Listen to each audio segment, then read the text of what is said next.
안녕하세요. 결혼한 지 1년, 누구보다 행복한 신혼생활을 즐기며 남편과 서로 바라보는 눈에서 꿀이 뚝뚝 떨어져야 하는 이 시기에 시어머니의 오랜 열등감을 이유로 이혼을 고민해야 하는 기막힌 사연을 가지고 있는 구독자입니다. 자기 아들을 빼앗아간 며느리를 상대로 열등감을 느끼는 한심한 시어머니냐고요? 차라리 그런 거였으면 제가 이혼을 결정하는 게 그렇게 어렵지도 않았을 테니 오히려 그게 나았겠다 싶더라고요.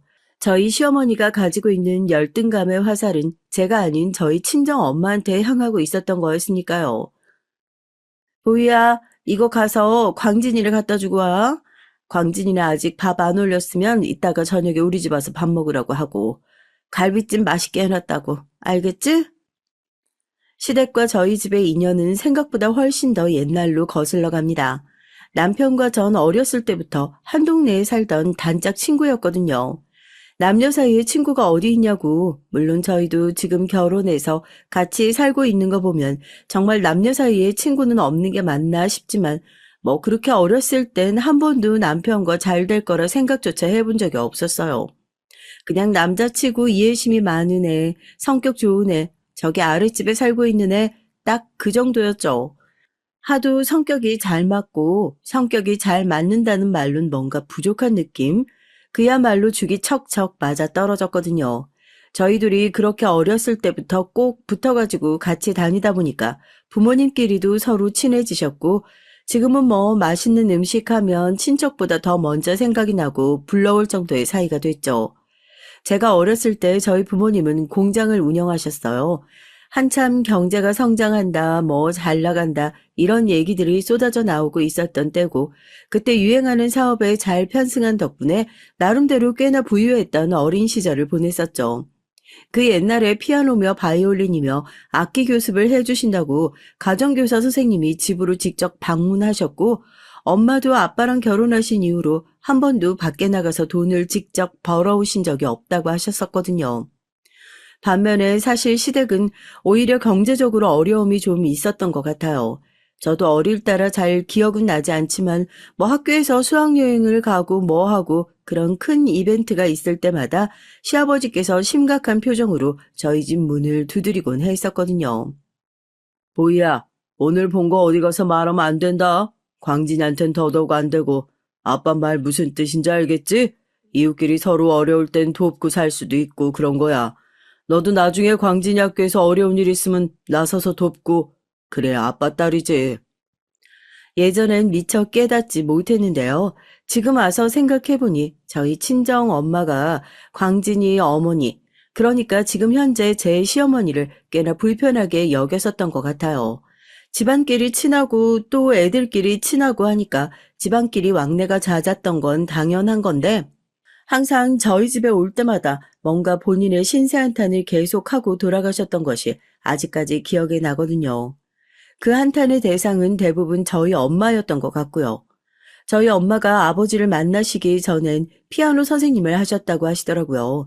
결혼을 하고 나서 아빠가 공장을 운영하고 나빠지니까 그렇게 피아노 건반이나 누르던 손을 기름때 묻는 기계 만지는 데 쓰셨고 아빠 입장에선 능력 있는 여자 호강시켜주겠다고 호언장담을 하고 결혼해놓고 이런 고생이나 시키고 있었던 것이 늘 미안하셨던 것 같아요.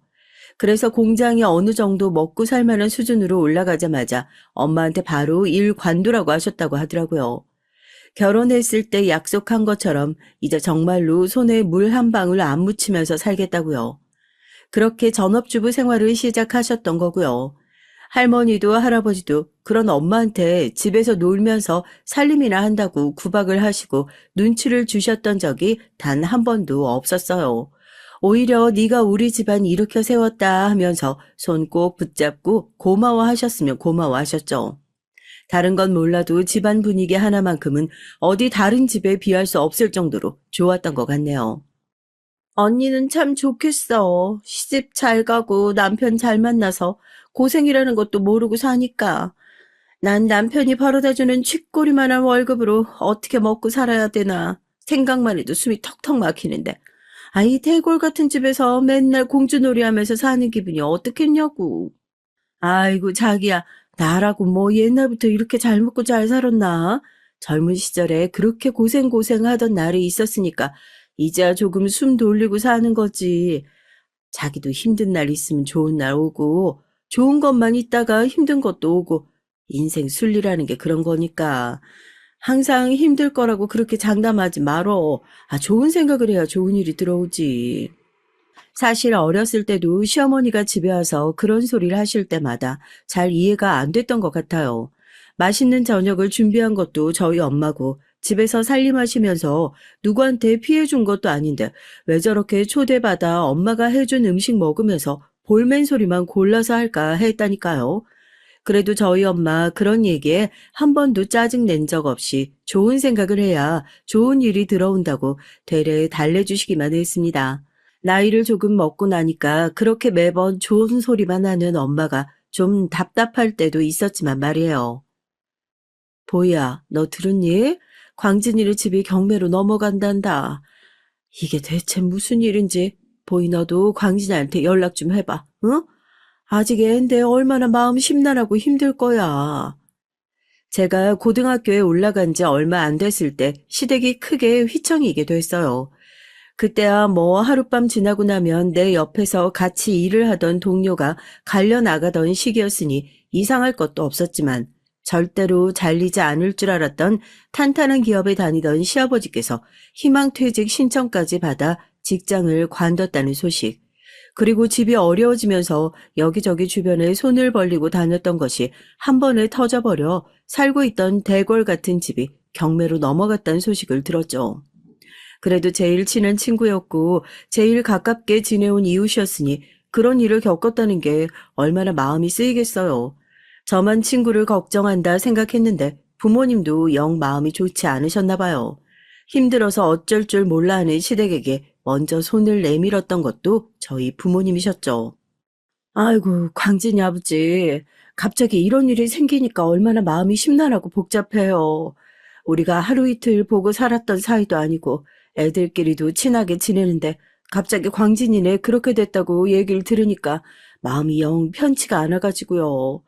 보희 아버지랑 상의해서 결정한 일이에요. 이 돈은 우리 없는 돈이다 생각하고 지낼게요. 광진이 아버지 사정 좀 나아지면 그때 다시 돌려줘요. 당장 일할 데 없으면 별로 괜찮은 자리는 아니지만 우리 회사 잠깐 나와 일이라도 해요. 응? 그래도 지금 당장 식구들 먹고 살 돈은 있어야 할 거 아니에요. 아이고, 형수님, 제가 죄송스러워서 이 돈을 어떻게 받아요? 갑자기 회사가 어려워져서 식구들한테 미안하죠. 직장만 제대로 잘 다니고 있었어도 비틀어 막을 상황은 됐을 텐데 제가 이 은혜를 언제 꼭 다시 갚겠습니다. 정말 감사해요. 이웃 사람들끼리 힘들면 이 정도는 도우면서 살 수 있는 거지. 그거 가지고 기죽지 말고, 어? 괜히 도움 받았다고 눈치 보고 살고 그러지 말어. 가장이 어깨를 똑바로 펴고 살아야 식구들도 우리 집 괜찮구나 하고 안심하며 지내는 거니까. 맨날 힘든 날만 있겠어. 자네가 뭐 성실하지 못한 것도 아니고 능력이 부족한 것도 아니고 좋은 날 올 걸세. 그렇게 힘든 순간에도 저희 가족은 함께였어요. 어머니와 아버지는 이대로 모른 척하는 것이 너무 마음에 쓰이신다면서 두 분이서 따로 돈을 마련해 건네주셨습니다. 시아버지께서도 진짜 성실하기로 따졌을 때 둘째가라면 서러우신 분이었거든요. 어쩌다 일이 잘못 꼬여 지금 휘청하고 있지만 금방 다시 나아질 것이라는 확신이 있으셨던 모양입니다. 당시에 여기저기 돈을 빌리고 다녀서 이제 더 이상 돈 빌려줄 사람도 없고 또 다른 은행 빚도 터지기 직전이어서 정말 나쁜 생각까지 하셨다는 시아버지께선 그렇게 저희 집에 도움을 받아 조금씩 몸과 마음을 회복해 나가고 계셨죠. 하지만 마냥 고마워하는 사람들만 있었던 건 아닙니다. 정말 좋은 마음으로 도운 것밖에 없었던 저희 부모님의 의도를 꼬아서 생각하고 기분 나쁘게 받아들였던 사람도 분명히 있었죠. 맞습니다. 그게 저희 시어머니셨어요. 돈 받아가며 도움 받을 땐 언니 소리해가면서 고마워서 어쩔 줄 모르겠다고 눈물까지 보이셨던 분이 시아버지께서 저희 친정아빠 회사로 들어온 지 2달도 안 돼서 잔뜩 화가 난 얼굴로 저희 집 문을 두드리는 일이 있었죠.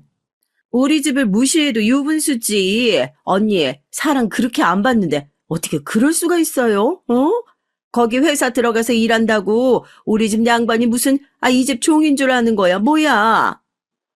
뭔가 오해가 있는 것 같다고 일단 들어와서 얘기하자고 잔뜩 화난 시어머니를 집 안으로 데리고 들어온 친정엄마. 아직도 분이 풀리지 않았는지 씩씩거리면서 저희 엄마 어깨를 밀치고 삿대질을 하면서 그야말로 막말을 쏟아냈습니다. 부잣집 딸이라 고생 한 번 안 해봐서 언니는 내 맘 모른다. 아무리 그래도 우리 남편한테 어떻게 그렇게 하찮은 일을 시킬 수 있냐 하고요.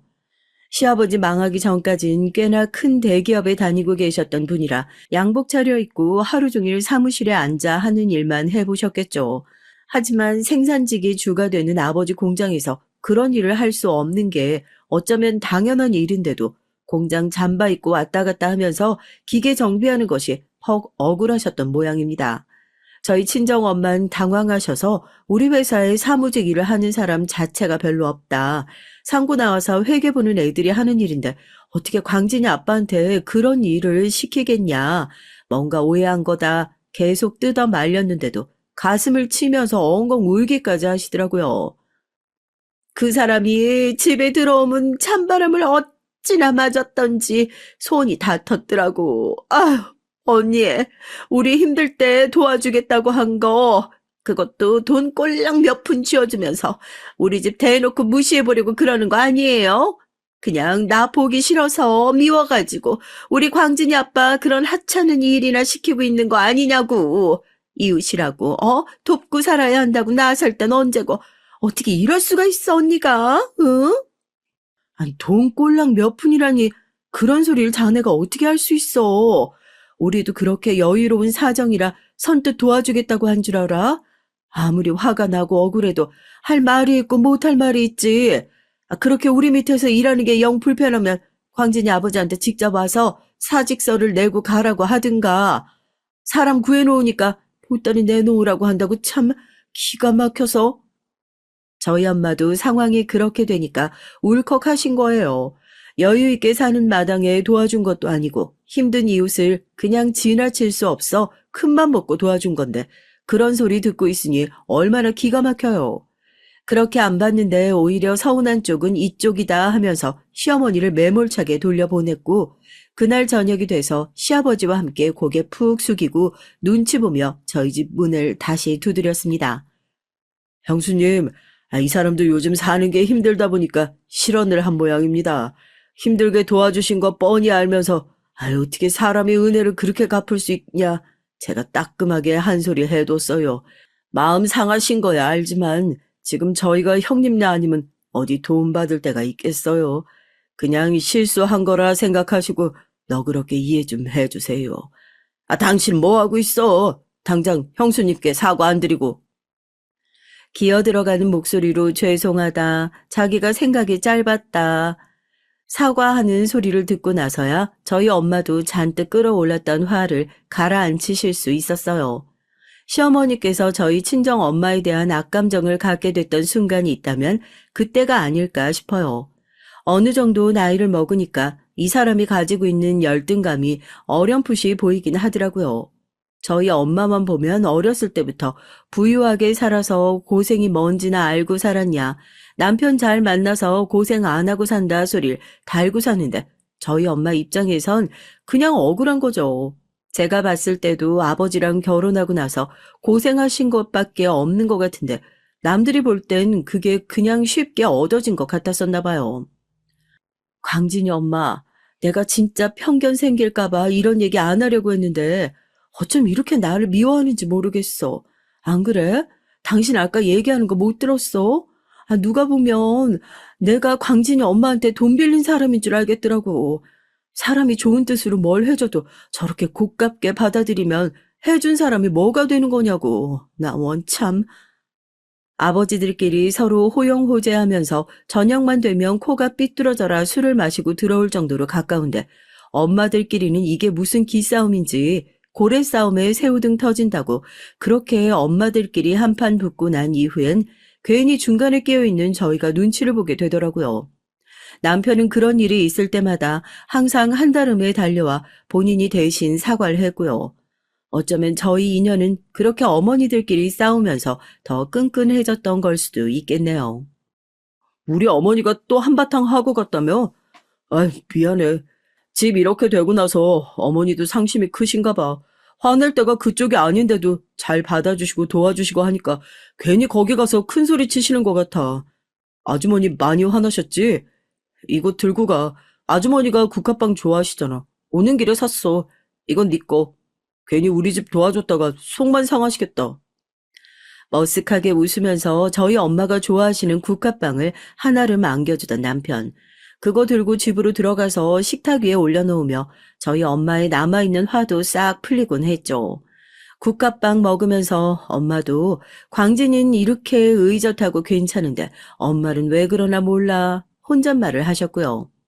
모든 일을 당연하게 생각하지 않고 매사 감사할 줄 알고 제가 표정이 조금만 안 좋아도 무슨 일이 있는 걸 금방 알아차리고 기분 전환을 해준답시고 손목을 끌고 산책을 나가던 남편은 어느 순간부터 동네에서 어울려 다니는 단짝 친구를 넘어 제 인생에 꼭 필요한 존재가 됐어요. 고백은 제가 먼저 했고요. 남편도 같은 마음인 걸 확인하고 연애를 시작했습니다. 저희가 뭐 로미오와 줄리엣인 것도 아닌데 처음엔 가족들 눈치가 보여서 비밀 연애를 했었다니까요. 어쩌다가 가족들끼리 다 같이 모여 밥을 먹고 있을 때도 넌 이제 연애 안 하냐 어쩌냐 이런 얘기가 나오면 둘 다 괜히 뜨끔해서 연애 관심도 없는 척을 하느라 얼마나 애를 먹었다고요. 그거 숨겨봤자 얼마나 가겠어요.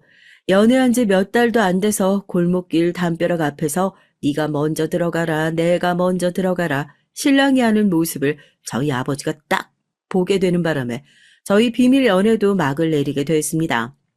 세상에, 딸 열심히 키워놓으면 뭐해? 엄마한테 이런 비밀이나 만들고, 어?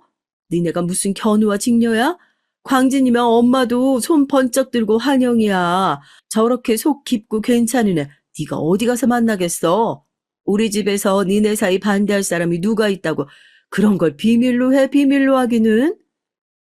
그동안 열심히 비밀 연애를 해왔던 것이 무색하게 가족들은 모두 저희 사이를 응원해 주셨어요. 특히 가장 기뻐했던 건 저희 친정 아빠였죠. 시아버지와 항상 나중에 애들 크면 서로 사돈지간 맺으면 좋겠다고 옛날부터 종종 얘기를 했다는데 자식들이 나가서 그 꿈을 이루어준다면 말이에요.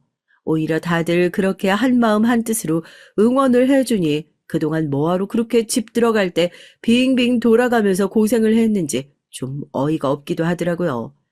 저희가 연애를 시작하면서 계속 어려울 것만 같았던 시댁의 상황도 다시 한번 반환점을 맞았습니다.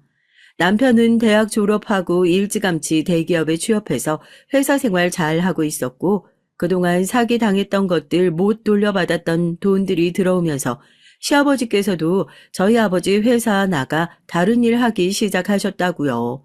몇 년 후엔 돌려받을 생각 안 하고 빌려주었던 돈에 두둑하게 이자까지 얹어 두툼한 봉투를 내밀며 그동안 고마웠다는 감사 인사를 하시기도 했습니다. 그동안 나도 우리 집 사정이 이래서 너한테 결혼하자는 얘기하기가 미안하기만 했었는데 이젠 아버지도 자리 제대로 잡으신 것 같고 아버지 아니더라도 나 혼자서 얼마든지 너 먹여 살릴 수 있을 정도 되는 것 같아. 이제 우리 부모님께 정식으로 인사드리고 결혼하자. 응? 우리 집 힘들 때, 나 힘들 때, 너 없었으면 아마 못 버텼을 거야. 살림이 나아지면서 남편도 저에게 청혼을 했고, 언제 프로포즈 받나 마냥 기다리고 있던 전 고민도 하지 않고 냉큼 그 제안을 받아들였습니다. 연애가 길어지니까 주변에서도 너네는 그래서 언제 결혼할 거냐, 한 살이라도 젊을 때 빨리 결혼하고 애를 낳아 키워야 힘든 줄 모른다. 훈수가 장난이 아니었거든요. 서로 여자친구, 남자친구 한 명을 못 사귀어보고 첫 연애에서 결혼까지 하게 됐지만 억울하다 느낀 사람은 아무도 없었습니다. 외려 다른 망한 연애를 경험해보지 않고 처음부터 정답지를 고른 것 같아서 뿌듯하기만 했었다니까요. 모든 것이 완벽하고 평화롭기만 했습니다. 저희 가족에 깨지지 않을 것 같던 그 평온함은 제가 시집 가겠다 마음을 먹은 그 이후부터 금이 가기 시작했어요. 아무래도 회사 사정이 어려워져서 다시 나가 일을 해야 할 것 같다던 엄마의 얘기가 시작이었죠. 산업이라는 게 몇 년 주기로 잘 됐다가 안 됐다가 이런 사이클이 있다고 하잖아요. 저희 아버지도 마찬가지였습니다. 절대 어려움을 겪지 않을 것 같았던 공장이 큰 위기 상황을 겪으면서 어머니도 앞치마를 벗어던지고 다시 공장에 출근을 하기 시작했고요. 그렇게 온 가족이 나서서 열심히 일을 하는데도 불구하고 상황은 쉽사리 나아지지 못했어요. 그 당시에 공장에서 일하던 직원의 절반을 잘라내야 했고 출근해서 월급을 받아가는 것도 눈치가 보이더라고요. 불안한 제 마음을 늘 다잡아주었던 건 남편이었습니다. 이러다 우리 집 진짜 망해버리면 어떡해? 내가 지금 이 시기에 결혼을 하는 게 맞는 건지 마음이 불편해 죽을 것 같아. 부모님은 새벽까지 잠도 못 주무시고 회사 걱정하고 계시는 것 같은데 내가 지금 이렇게 태평하게 결혼이니 뭐니 그냥 너무 해맑고 철없는 소리나 하는 건가 싶어서 걱정스럽기도 하고. 아, 진짜 어쩌다 갑자기 이런 일이 생겨가지고. 네가 걱정하면 뭐 달라져. 지금은 그냥 아무것도 안 하고 열심히 네 할 것만 하는 게 장인어른 장모님 도와드리는 일이야. 그리고 부모님 사업 잘 안 된다고 해서 네 인생 망하는 것도 아니잖아. 이제 나한테 시집 올 건데 내가 너 하나 못 먹여 살릴까 봐 어떻게든 책임질 테니까 쓸데없는 걱정하지 말고 우린 우리 결혼 준비나 잘 하자. 응? 몇 년 만에 그렇게 상황이 완전히 역전되고 말았던 거죠. 그제서야 남편이 저희 집을 찾아오면서 매번 느꼈을 기분을 저도 이해하게 됐습니다. 제가 잘못해서 상황이 악화된 것도 아닌데도 괜히 눈치를 보게 되더라고요. 부모님도 마냥 미안해하시기만 했죠. 결혼같이 좋은 일을 앞에 두고 괜히 부모님께서 제 발목을 잡는 것 같다면서요. 그런 소리 하지 마라. 시댁 힘들 때 누가 제일 먼저 나서서 도와줬는지 두 분 다 잊었어요? 고맙다고 다음번에 어려운 일 생기면 두 팔 걷어붙이고 나서겠다고 하셨던 게 두 분이잖아. 그 두 분한테 뭔가 도움받는다는 얘기가 아니라 적어도 그런 일로 나 눈치 주실 일 없을 거니까 엄마 아빠도 그런 건 너무 걱정하지 말란 소리야. 오히려 잘 됐다 긍정적으로 생각하면 서로 이제 내보여야 할 부분 바닥까지 다 봤으니 창피하고 말 게 어디 있냐 생각이었죠. 물론 남편도 같은 생각이었고요. 집이 조금 휘청거리는 것 하나 가지고 기죽을 필요 없다. 시댁 역시 기 죽일 일도 전혀 없을 거다 생각했죠. 실제로 상견례 자리에서도 예단이며 예물이며 쉽사리 말을 꺼내지 못하는 저희 부모님을 앞에 놔두고 시아버지께서 선뜻 생략할 건 생략하고 챙길 거 있으면 남자 쪽에서 챙기는 게 맞는 거 같다고 하면서 저희 부모님의 부담을 덜어주시기도 했어요. 고마워서 어쩔 줄 몰라 하는 부모님에게 별일 아니라는 듯이 대수롭지 않게 그러시더라고요. 덜 갚은 게 있는 것 같다고. 내가 사돈소리를 해야 되는데 형님이랑 워낙 친하게 지낸 세월이 있어서 그런지 사돈소리가 입에 붙지는 않네. 여튼 사돈한테 제가 진 빚이 워낙 커서 집에 가서 계산기를 두드려 보니까 그때 그 푼돈 같은 이자 붙이는 걸로는 안 되겠다 싶더라고요.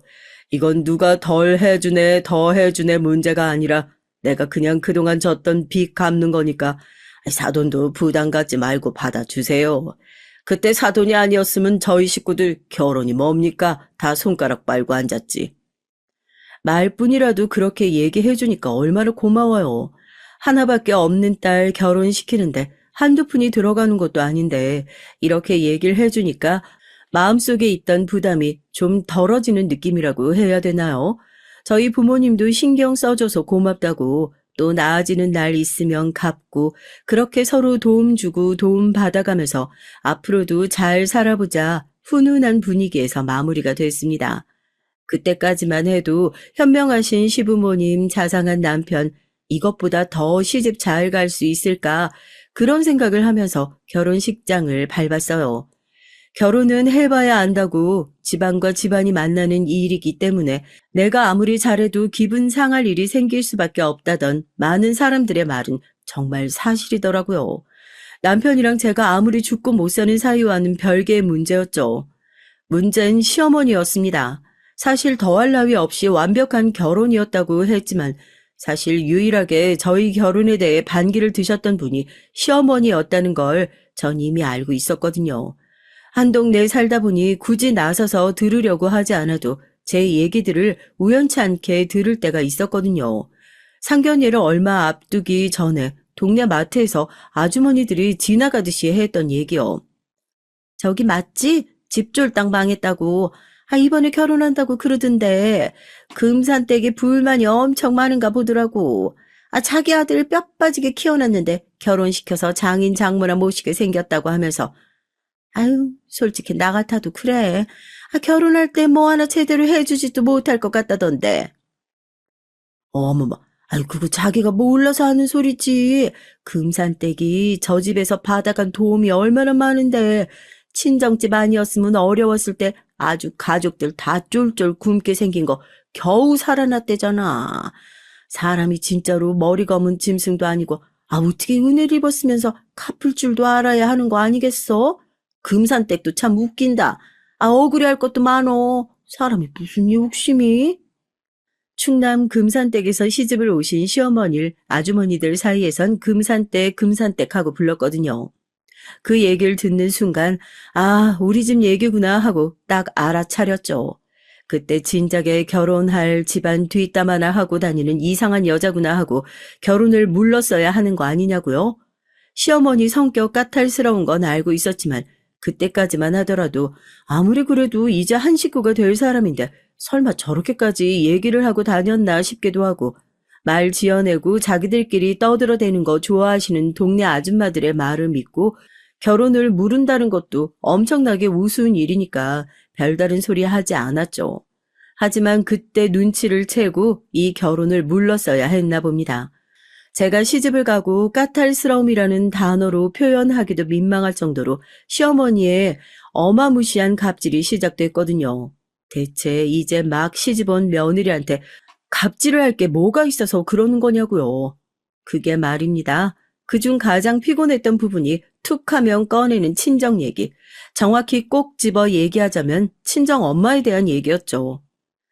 저희가 신혼여행을 유럽으로 다녀왔어요. 결혼을 할 당시 제가 모아둔 돈도 그렇게 많지 않았고 친정에서 도움을 줬던 것도 아니니까 결혼식을 최대한 간소화시켜서 하자는 생각이었거든요.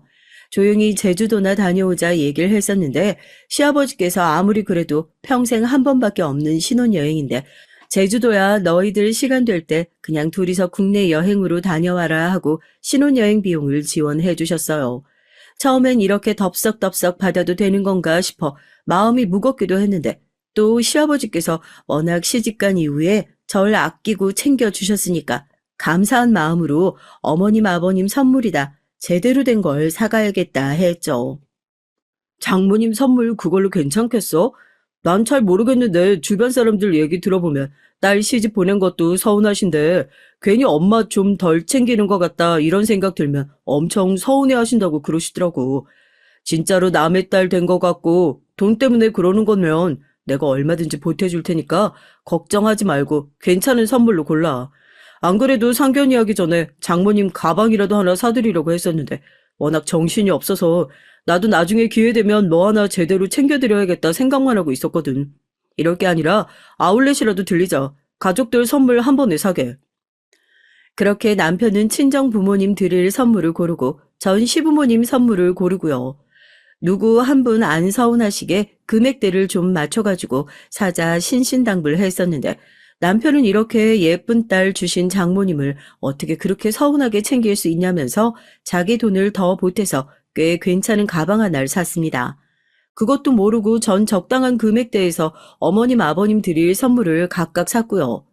신혼여행 다녀오는 내내 지금이라도 뭐 하나 더 사서 금액대를 좀 맞출까 했었는데 남편은 우리가 언제적부터 봤던 사이인데 그런 거 가지고 신경을 쓰냐고 대수롭지 않게 말했죠. 그래, 신혼여행을 잘 다녀왔고 유럽은 뭐 좋지도 않은 거 비행기만 오래 타고 피곤하긴 하지. 이제 출근도 바로 해야 되는데 피곤하니까 좀 가까운 데로 다녀오라니까는. 짧은 휴가를 끝내고 바로 출근을 해야 하는 남편이 걱정스러우셨는지 그러게 가까운 데로 갔다 오지 그랬냐. 근처에 일본이니 대만이니 좋은 데도 많은데 왜 꼭 그렇게 멀고 돈 많이 들어가는 데로 다녀왔냔 잔소리는 덤이었죠.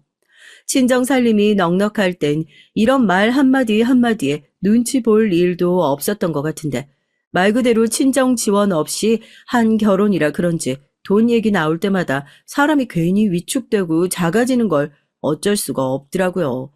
참 속상했죠. 그래도 남편이 옆에서 분위기 바꿔보겠다고 엄마 보이가 사가지고 온 선물 좀 보라고 보이가 엄마 준다고 신혼여행 가서 마음 편하게 즐겨야 하는데 선물 고르느라 신경 쓰느라고 아주 애를 먹었다고 하면서 자연스럽게 대화를 끊었습니다. 어머님도 그래 네가 선물을 뭘 사왔는지 한번 보자 하는 듯이 팔짱을 끼고 제 선물을 푸는 걸 가만히 지켜보시더라고요. 뭐 가방? 예. 아이고 진짜 기가 막혀. 요즘에 이런 브랜드를 누가 들고 다닌다고 그래, 응? 너 이거 나 어디 메고 다니면서 창피 좀 당해봐라 하고 그러는 거지? 이걸 얼마를 주고 샀다고?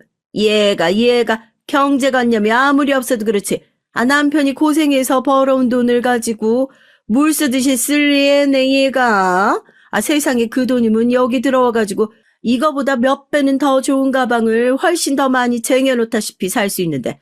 아이고, 난 됐다. 별로 마음에 들지도 않으니까. 이거 도로 가지고 가서 네가 들고 다니든지 니네 엄마를 주든지 해라. 엄마 잘 어울리시겠다. 순간 괜히 억울한 마음에 눈물이 핑 돌더라고요. 남편 말대로 신혼여행 가서 하루 종일 시댁 선물 고른다고 신경 쓰고 머리 터졌던 것 같은데 막상 선물을 받을 주인공인 어머님은 이게 이래서 마음에 안 든다, 저게 저래서 마음에 안 든다 하고 싫은 소리만 하시니까요. 그리고 여태까지 요즘에 이런 브랜드를 누가 들고 다니냐, 이거 들고 다니면 자기 망신당하는 거나 다름없다 얘기하셨던 분이 이거 나는 안 들고 다니니까 니네 엄마나 주라고. 제가 아무리 꼬아듣지 않으려고 노력을 해도 이건 좀 아니다 싶은 거예요. 괜히 이 앞에서 꼴사납게 눈물 흘리는 것도 싫고 해서 입만 꾹 다물고 눈물을 참았습니다. 시어머니 갑질 거기서 안 끝났죠.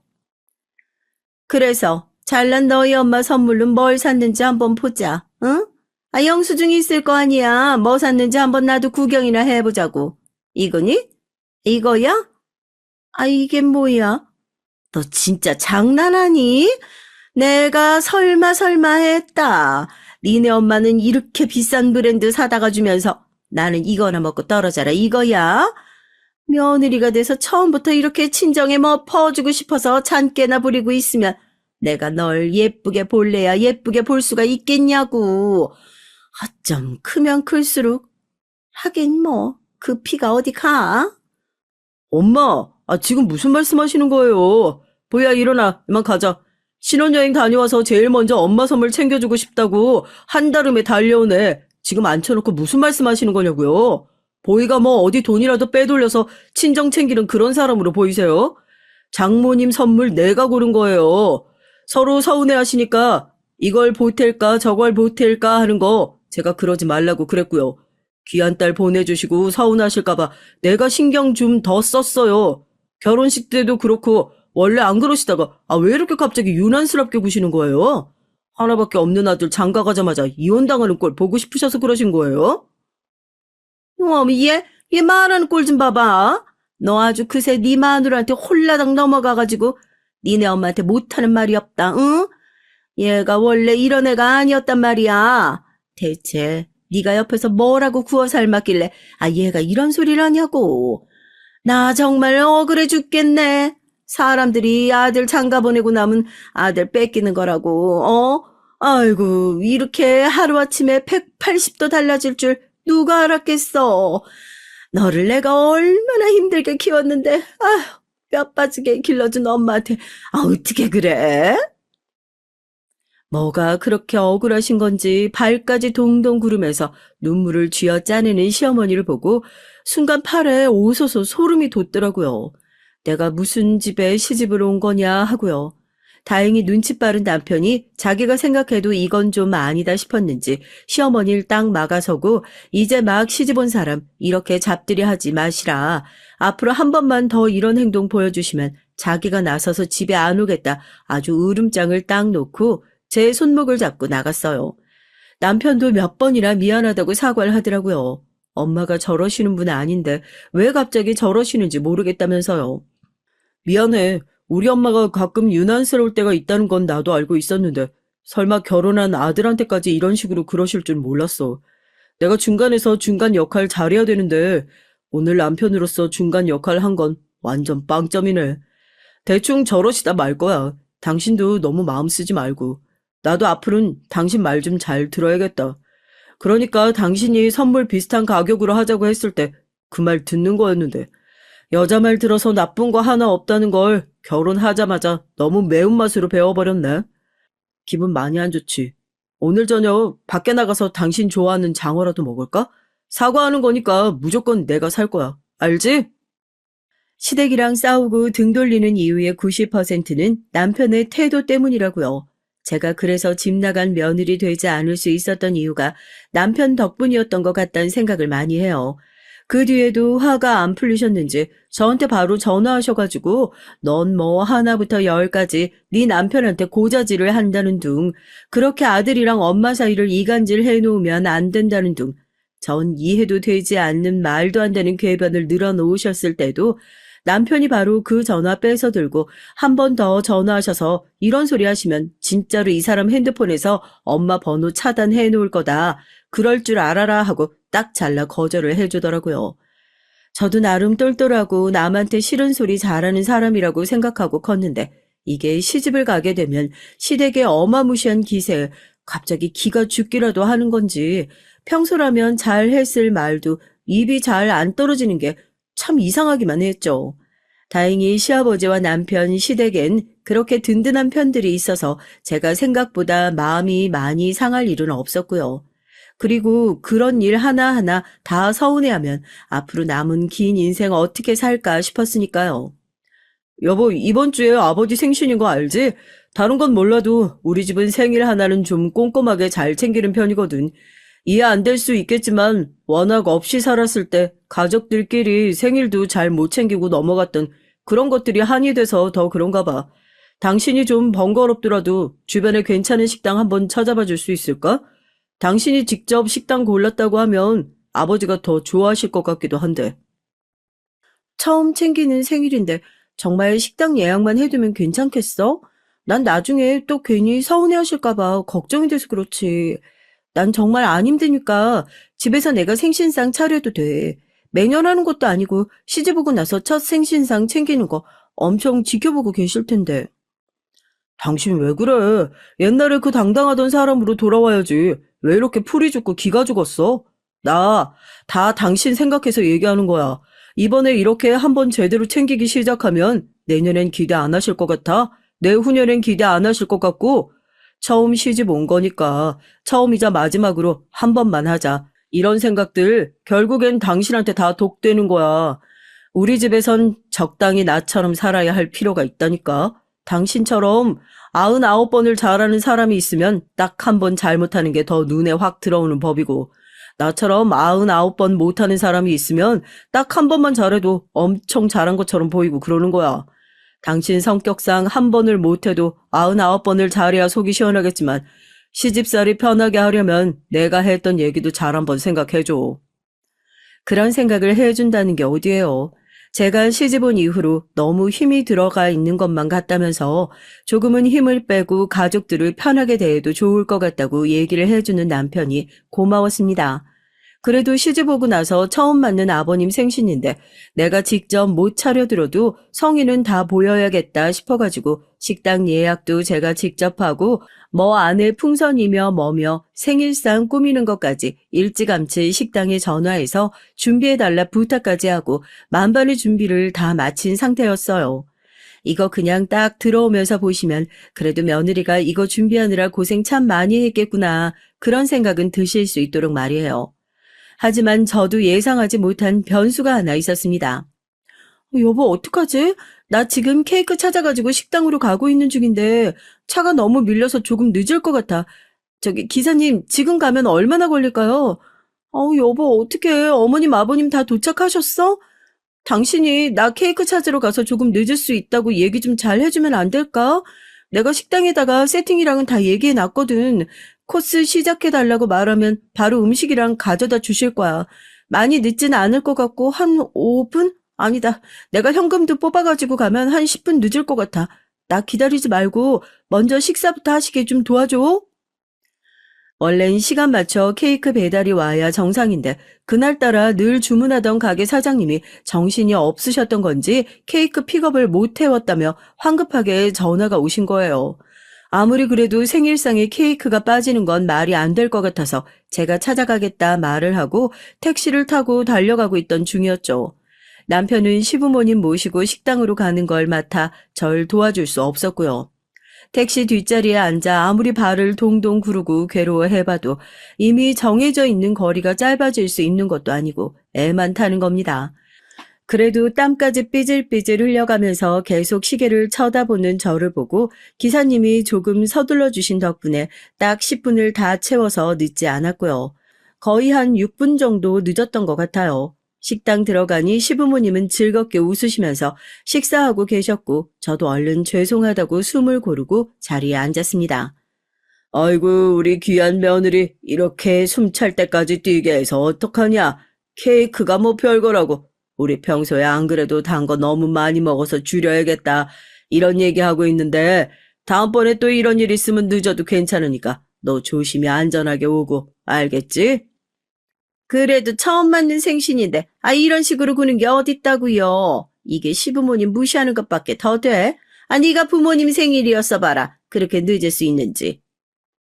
시아버지께서는 또 잔소리에 슬슬 시동을 걸고 계신 시어머니를 말리면서 안 그래도 늦어서 제일 당황스럽고 죄송스러운 건 새아가일 텐데 왜 꼭 말을 그렇게 해야 하냐며 제 편을 들어주시더라고요. 남편도 마찬가지였고요. 케이크 사오느라 힘들 사람한테 잘했다는 칭찬 먼저 해주시지 뭘 얼마나 잘못했다고 자리에 앉기도 전에 그렇게 싫은 소리부터 하시냐고.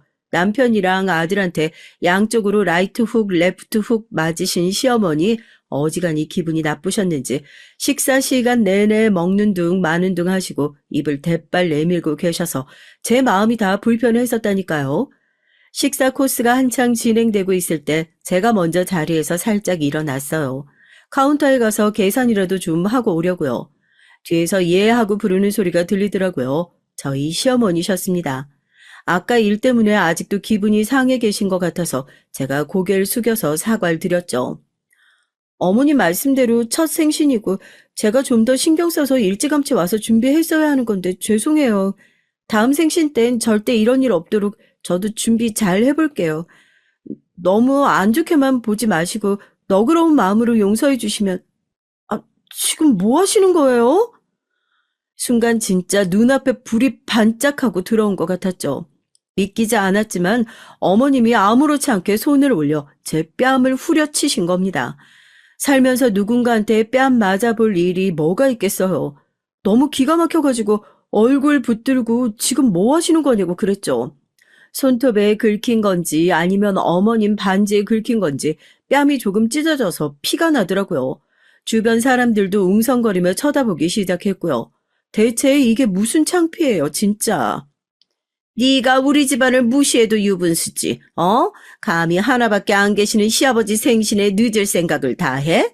너 아주 내 생일 때는 얼굴 코빼기도 안 비추겠다. 어머님, 지금 고작 그런 이유로 저한테 손을 올리신 거예요? 아버님 생신, 그것도 아버님 생신 케이크 찾으러 가느라 늦은 사람한테요? 저 진짜 견디는데도 한계가 있어요. 시어머니 뺨이라도 한 대 똑같이 날려줄까 하다가 부들부들 떨리는 손을 주먹 꽉 쥐고 그대로 식당을 박차고 나와 친정으로 달려갔습니다. 오늘 시아버지 생신인 걸 알고 있었던 부모님께서는 갑작스럽게 딸이 집에 찾아왔다는 사실에 한번 놀라고 얼굴에 나 있는 선명한 자국을 보고 또 한번 놀라시더라고요. 친정아빠 얼굴을 보고는 왜 이렇게 눈물이 왈칵 터지는지요. 아빠, 나 이대로 억울해서 못 살겠어. 시어머니가 시아버지 생신 파티에 늦었다고 갑자기 내 뺨을. 어린아이처럼 아빠 품에 안겨 엉엉 울고 말았죠. 걱정하실 거란 건 뻔히 아는데도 눈물이 쉽사리 멈추지가 않더라고요. 그렇게 한참 눈물을 쏟고 그제서야 침착하게 제 얘기를 하니 저희 아빠 얼굴이 새빨갛게 달아올라선 당장 앞장서라면서 제 손목을 확 잡아당기셨어요. 살면서 아빠가 그렇게 화가 나신 모습을 처음 보는 것 같았죠. 자네 생일이라면서 생일 축하에 어떻게 내가 빠질 수 있겠어? 지금 내 딸이랑 같이 자리로 갈 테니까 주소 하나 보내주게. 그래. 저를 찾는 전화 다 안 받으려고 핸드폰도 꺼둔 상태였는데 시아버지가 수화기 너머로 저한테 무슨 일이 있는 거냐고 다급히 묻는 소리가 들리더라고요. 가족들 모두 제가 시어머니에게 어떤 짓을 당했는지 정확히 알지 못했으니까요. 그렇게 친정 부모님 손잡고 다시 한번 생신 파티가 진행되고 있는 식당으로 향했습니다. 저희 아버지 도착하시자마자 시어머니가 먹고 있던 접시 그대로 시어머니 머리 위에 부어버렸어요. 시아버지도 깜짝 놀라 지금 이게 뭐 하는 짓이냐고 소리를 버럭 지르셨고 저희 아버진 그 앞에 제 뺨을 들이미셨죠. 지금 뭐 하는 짓이냐고? 그 소린 내가 물을 말이네. 귀한 딸 시집 보내놨더니 어디 시아버지 생신에 좀 늦은 거 가지고 애 뺨을 이 지경으로 만들어놔? 이딴 폭력적인 사람 밑에서 내 딸 한시도 더 놔두고 싶은 생각 없네. 자네도 마누라 뺨 맞는 거 하나 못 지키는 그런 사람이면 당장 갈라서게. 뭐? 누가 누구한테 뺨을 맞아? 당신 그게 정말 사실이야, 어? 입이 있으면 대답을 해보란 말이야. 아이고, 이거 어쩌면 좋아, 어? 세아가, 내가 미안해서 어떻게 하니? 그냥 살짝 밀친 것뿐이라고 변명하는 시어머니 앞에서 시아버지는 냅다 무릎을 꿇으셨어요. 저희 가족도 그 모습을 보고 깜짝 놀랐고요. 진심으로 미안하다고 이걸 어떻게 사과를 해야 할지 모르겠다고 하면서 고개를 푹 숙이시더라고요. 남편도 말릴 생각을 못하고 그 옆에 같이 무릎을 꿇었고요. 저렇게 뱀 같은 여자 마누라라고 데리고 산 내 죄가 제일 크네. 자기 가족 소중하게 여기지도 못하는 여자가 어떻게 우리 집안 살림을 끌어나가겠나. 당신은 뭐하고 거기 앉아있어? 당장 안 꺼져? 우리 이혼이야, 이혼. 이혼 소리가 나오니까 그제서야 시어머니 그 앞에 무릎 꿇고 어떻게 이 나이 먹고 이혼을 다 하겠냐 하면서 싹싹 빌기 시작하더라고요. 그 모습을 보고 어찌나 통쾌하던지요. 시아버진 한다면 하시는 분이라서 그런 시어머니의 모습 거들떠보지도 않고 남편과 함께 제 손 붙들고 식당에서 나왔습니다. 처음엔 중간에서 제대로 말려주지도 못하는 남편과 오히려 내가 이혼을 해야 하는 거 아닌가 고민했었는데 시아버지의 통쾌한 복수 덕분에 아무래도 이혼은 좀 더 고민해볼 문제인 것 같아서요. 뻑하면 저희 엄마 들먹이면서 열등감에 찌들어 있던 시모. 이제는 이혼하고 비교할 대상 아무도 없어 봐야 제정신을 차리지 않겠어요? 안녕하세요. 저는 강아지 고양이 집사로 살고 있는 40대 초반의 사장입니다. 동네에서 술집을 운영하곤 있지만 그곳 말고도 강남의 와인바와 칵테일바를 관리하고 있을 정도로 일이 많아요. 몸이 10개라도 모자랄 정도로 바쁘게 살고 있죠. 그 와중에 바리스타 자격증까지 따려고 준비 중에 있어요. 너무 과하게 열정적인가 싶은 순간도 있지만 바쁜 것이 좋더라고요. 전 일찍 결혼을 했지만 남편과의 사이에 아이가 생기질 않더군요. 그래서 일찌감치 포기하고 강아지 2마리와 고양이를 키우고 있답니다. 무슨 일을 하느냐고 묻는 사람들에게 명함을 내밀면 많은 분들이 술집을 하느냐고 반문하는 경우가 대부분이에요. 그중엔 저를 내려다보는 시선으로 깔보는 사람들도 많죠. 무슨 제가 업소 마담인 것처럼 데리고 있는 여자들 물은 어떠냐고 무례하게 묻는 사람들도 있답니다. 물론 그런 사람들 시선이 불편하진 않다면 거짓말이겠죠. 저에 대해서 뭘 얼마나 알아서 그런 말들을 뒤에서 할까 화가 나기도 하고요. 그래도 전 제가 하는 일이 조금도 부끄럽지 않습니다. 와인과 칵테일에 대해 공부하고 자격증까지 따는 것이 얼마나 어려운 일인지 그 사람들은 상상조차 해본 적이 없을 테니까요. 물론 저의 어린 시절 꿈이 소믈리에나 바텐더였던 건 아니었습니다. 믿으실지 모르겠지만 고등학교 중퇴를 하는 날까지 전 한 번도 반에서 1등을 놓쳐본 적이 없거든요. 전교에서도 3등 아래로 떨어져 본 적이 없을 정도였죠. 공부를 좋아하기도 했고 천문학자가 되겠다는 명확한 목표도 있었기 때문에 정말 최선을 다했거든요. 딱 고등학교 2학년 때까지 말이죠. 사연 없는 사람들이 어디 있고 고난과 역경이 없는 사람이 세상에 얼마나 되겠나 싶겠지만 전 정말 고난과 역경 속에서 살아왔답니다. 저의 어린 시절은 최악의 환경이었거든요. 툭하면 손을 올리는 아버지와 그런 아버지를 무서워하면서도 바람이 나은 어머니 아래서 학창시절을 보낸다는 건 쉬운 일이 아니었답니다. 집에 들어가면 매일 물건이 깨지고 고함 소리가 가득 울렸죠. 전 왜 두 사람이 이혼을 하지 않는 건지 이해가 되질 않았어요. 차라리 각자 갈 길 가면 되는 거 아니겠나 싶었죠. 하지만 제가 몰랐던 건 두 사람이 각자의 길을 가게 되면 전 그 어느 속에도 속할 수 없다는 것이었습니다. 제가 중학생이 되면서 결국 두 분은 이혼을 하셨어요. 전 이제야 평화가 찾아오겠거니 했지만 제게 있어 고난의 시작은 그때부터였답니다. 어머니도 아버지도 절 원하지 않으시더라고요. 마치 제가 두 분의 결혼 생활의 원흉인 듯 서로에게 떠넘기기 바쁘셨죠. 아버진 제가 자기 자식은 맞느냐고 소리를 지르시더군요. 생각지 못했던 순간이라 전 아무런 반응을 보일 수가 없었답니다. 결국 전 아버지에게 맡겨졌지만 아버지께선 절 어디론가 보내버리셨어요. 세장가를 가시는데 방해가 된다는 이유로 말이죠. 진짜 삼촌인진 모르지만 아버진 저더러 삼촌과 살라고 말했어요. 저를 본 삼촌은 혀를 차며 적당히 알아서 지내라고 말했고요. 사춘기로 예민할 시기였던 전 겁이 났습니다. 갑자기 얼굴도 모르는 성인 남자와 한 집에서 지내라니 그게 말이나 되는 소리냐고요. 하지만 삼촌은 아버지와 전혀 다른 사람이더군요. 저에게 신경을 쓰지 않는 것처럼 보였지만 그래도 용돈도 주시고 식사도 챙겨주셨어요. 나중에 알았지만 삼촌은 아버지의 후배로 몸이 약해서 집에만 있는 사람이더라고요.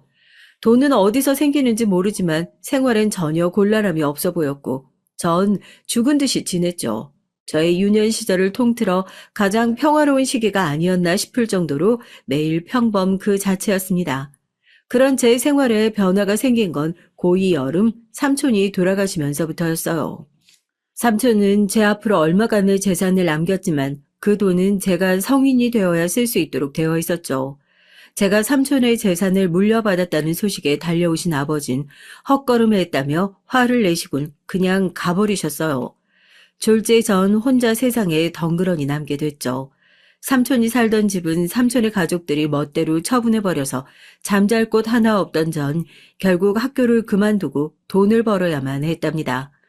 제가 부모 운도 없고 유년 시절 인생이 꽈배기보다 더 꼬여 있었지만 딱 하나 좋은 점은 있었어요. 사람 운이 좋다는 것이었죠. 전 하루에도 아르바이트를 3개, 4개씩 했었는데요. 그중 와인바에서 설거지를 하는 일이 제일 힘들었지만 마음은 편했습니다. 제 사정이 불쌍했는지 사장님께서 직원 휴게소에서 살 수 있도록 배려해 주셨거든요. 와인과 칵테일을 배운 것도 이때였는데요. 사장님은 제게 센스가 있으니 자격증을 따보라고 권해주기도 하셨답니다. 물론 제가 고등학교 중퇴라는 얘기에 졸업장은 있어야 먹고 살지 않겠냐며 공부를 하라고 시간을 빼주기도 하셨죠. 덕분에 자격증도 따면서 주방에만 있던 전 22살을 기점으로 홀에 나와 서빙을 하기 시작했어요. 아마 그분이 아니었다면 전 지금의 삶을 살지 못했을 겁니다. 그때의 인연 덕분이죠. 남편을 만난 건 영화에서나 볼 법한 상황이었어요. 손님으로 왔던 남편이 홀에서 벌어진 난투극을 단번에 해결해 줬거든요. 사건의 발단은 술 취한 개자식이 수작을 걸었는데 그걸 못 참은 제가 따귀를 날려버린 것에서 출발했습니다. 경찰을 부르긴 했지만 이 개자식은 완전 줄을 놨는지 아주 가게 물건을 다 부술 기세로 난동을 부렸거든요. 남편은 몇 번이나 가게를 방문해서 단골이었는데 제가 난감해 보였는지 선뜻 나서서 도와줬답니다. 그게 인연이 돼서 남편과 연애를 시작했고 결혼까지 왔죠. 전 당연히 시댁에서 저를 반대할 것이라고 생각했어요. 경찰인 남편에 비교하면 정말이지 초라하다고 할 수밖에 없잖아요. 검정고시로 겨우 고졸은 면한 상태로 가족이라고 있으나 마나한 사람들, 거기다 직업이 와인바에서 일하고 있는 여자를 어떤 집에서 좋아하겠어요. 그래서 당연히 처음 인사를 갔을 때도 잔뜩 기죽어 있었답니다. 그런데 제 예상은 완전히 뒤집어졌죠. 시댁에선 아무런 편견 없이 저를 받아주시는 건 물론이고 오히려 지금까지 바르게 잘 커준 것이 너무나도 자랑스럽다고까지 말씀해 주셨어요. 그 소리를 듣는데 주책에게도 눈물이 터져버리더군요. 아주 곡소리를 내면서 울었죠. 지금 생각해도 황당하고 민망한데 그때 눈물이 참아지지 않았답니다. 시어머니께선 지금도 그때 얘기를 꺼내시면 다짜고짜 울기 시작하는데 어떻게 해야 할지 몰랐다고 웃으시더군요. 절 낳아준 사람은 정말이지 최악이란 말이 부족할 정도지만 시부모님은 이보다 더 좋은 분은 없을 정도라 진짜 제 운도 펴지기 시작하나 보다 했어요. 거기다 사장님께서 자신이 운영하는 와인바 중 한 곳을 제게 맡아보라고 하셨으니 이보다 더 좋을 수가 있겠나 싶은 그런 행복한 순간이었죠. 하지만 인생이 그렇게 쉽지만은 않더라고요. 제 인생의 고난은 앞으로 없을 것이라 확신했는데 그게 또 아니었습니다. 행복하기만 했던 순간이 힘들어지기 시작한 건 아주버님께서 결혼을 하시면서부터였어요. 정말이지 뭐 이런 인간이 다 있나 싶은 그런 사람이더라고요. 저한텐 말이죠. 시아버지의 영향인진 모르지만 남편을 비롯한 형제들이 경찰 일을 하고 있었어요. 그중 유일하게 아주버님만 우체국에서 일을 하고 있었죠. 그런 아주버님께서 결혼할 사람을 소개시켜 주겠다고 하면서 형님을 데려왔어요. 첫인상을 얘기하자면 그림 같다고나 할까요? 고상하다라는 단어를 사람으로 만들면 형님이 되겠구나 싶을 정도였어요. 움직임 하나도 우아하더라고요. 와인바에서 일을 하면서 정말 다양한 손님들을 많이 만나봤는데 형님처럼 기품 있어 보이는 사람도 없었거든요. 그럼에도 불구하고 무언가 석연치 않은 구석도 좀 있었죠. 묘한 위화감이 든다고 해야 할까? 이유는 알 수 없었지만 저 모습이 전부는 아니겠구나 싶더라고요. 형님은 나름 있는 집 따님이었습니다. 아주버님을 어떻게 만났는지 의문일 정도였어요. 잘못된 우편을 배달하고 회수하는 과정에서 마주쳤다가 형님께서 아주버님께 꽂히면서 두 사람의 인연이 시작되었다고 들었죠. 저도 영화 같은 만남이었는데 이쪽이야말로 진짜 소설로 만들어도 되겠구나 싶더라고요. 시부모님도 형님이 꽤나 마음에 드시는 눈치였습니다. 다만 양가가 너무 차이가 나서 그 부분이 좀 망설여지신다고 하더라고요. 그래도 너무 한쪽이 기우는 결혼은 하는 게 아니거든. 아유, 괜히 집에 큰 소리만 생기지. 무슨 그런 말씀을 하세요, 어머니. 우리 집안이 어때서요? 경찰 집안이 어디 빠지는 집안 아니죠. 하여튼 말은 잘하지. 하지만 뭐가 자꾸 걸리는 기분이다. 아유, 괜히 일어나 싶기도 하고 마음이 왜 이런지 모르겠다. 전 아주버님을 믿어보라는 말로 불안해하시는 시어머니를 달랬습니다. 이 순간을 전 두고두고 후회해야 했지만 말이죠. 그 뒤로 형님은 몇 번 집에 와서 함께 식사를 했어요. 그러는 어느 날이었습니다. 저녁 식사를 마치고 전 주방 정리를 하면서 설거지를 하고 있었고 형님은 과일을 깎고 있었어요. 형님께서 절 부르더니 묻고 싶은 것이 있다고 하더라고요. 동서, 내가 들었는데 진짠가 싶어서 확인을 좀 해보려고. 동서 술집에서 일한다고 하던데 정말이야? 아, 술집이긴 술집이죠. 작년까진 와인바에서 일하다가 지금은 동네 작은 가게를 냈어요.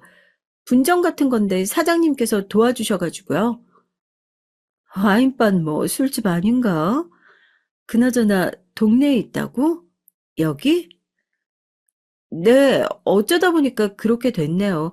분점 찾다 보니까 이 동네가 마음에 드셨나 보더라고요. 그런데 형님, 그건 왜 물어보세요? 형님은 당혹스럽단 표정으로 절 보시더니 고개만 저으시곤 입을 꾹 다무셨어요. 제가 그 뒤로 여러 얘기를 꺼냈는데 형님은 한 번도 반응을 보이지 않으셨죠. 마치 제가 투명 인간이라도 되는 것처럼 시선조차 주지 않으시더라고요. 기분이 나빴습니다. 아니 제가 무슨 실수를 한 것도 아닌데 갑자기 냉랭하게 나오는 이유를 아무리 생각해도 모르겠더라고요. 전 급기야 제가 실수한 것이 있느냐고 물었지만 그 질문에도 돌아오는 대답은 없었어요. 저도 기분이 상해서 입을 꽉 다물곤 빠르게 설거지에만 집중을 했죠. 전 형님이 가신 뒤에도 자꾸만 그때의 상황이 떠올라서 한동안 스트레스가 심했어요. 그냥 모르는 척 하고 싶었지만 도저히 안 되더라고요. 남편에게도 얘기를 했는데 남편도 잘 모르겠다고 이상하다고 하더군요. 하지만 그 이유를 아는 데는 그리 오래 걸리지 않았습니다. 형님께서 갑자기 전화가 오셔서 밖에서 좀 보자고 하시더라고요. 전 점심시간에 형님 회사 근처로 가면 되느냐고 물었는데 형님께서 절대로 안 된다고 하시면서 주소를 보내줄 테니 그곳으로 오라고 했어요. 전 무슨 소리를 하려고 저러나 궁금했지만 도저히 감이 잡히질 않았죠. 약속 장소가 다가올수록 긴장이 됐는데 전 형님이 말씀하신 대로 가장 구석 자리에 자리를 잡고 형님을 기다렸습니다. 분명 1시까지 오라고 하셨는데 2시가 되도록 형님은 나타나지 않으셨어요. 전화를 걸어봤는데도 바로 부재중으로 넘어가더라고요.